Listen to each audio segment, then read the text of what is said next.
Hi, my name is Christy Peterson. I wanted to talk to you about what is broke. I think everybody has a different idea of what a broke horse is. For barrel racing, as well as a lot of other events, I think broke is a horse that goes ahead when you do, stops when you do, will pick up a shoulder and be soft when you ask him to, and a horse that's balanced. The very first thing you teach a horse is to follow its nose.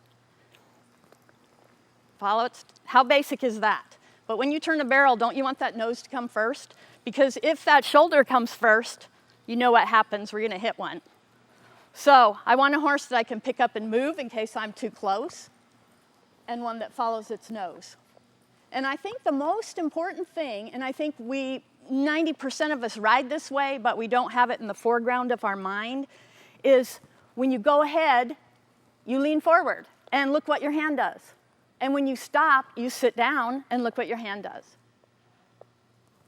But you should have that in your mind that you do that. It's the body change. Because when you're running 100 miles an hour to that first barrel and you sit down and you feel that horse come underneath you, it's a great feeling because you don't ever have to touch your reins to interfere with their balance. How do you get a horse off balance? This. Too bendy. There's where it goes.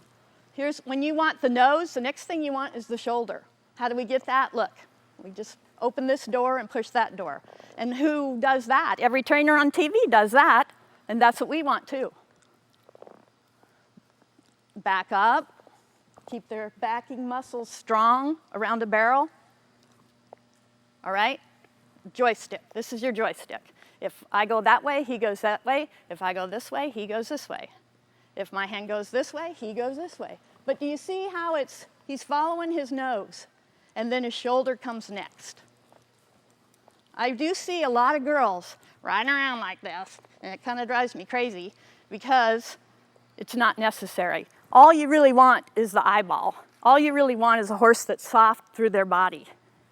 And even when they're this soft through the body, and this broke, they're gonna come out about 50% unbroke and unsoft when you run full blast. But that's all right, because they're gonna then shift into, oh, I messed that up, I gotta start that one over.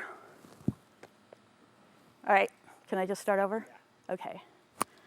They're gonna lose about 50% of their training when you run 100 miles an hour to the first barrel, which is okay, because then they kind of take over and they know where their feet are a lot better than we do. So our job is to kind of stay out of their way, give them the cues they need, and let them do their job.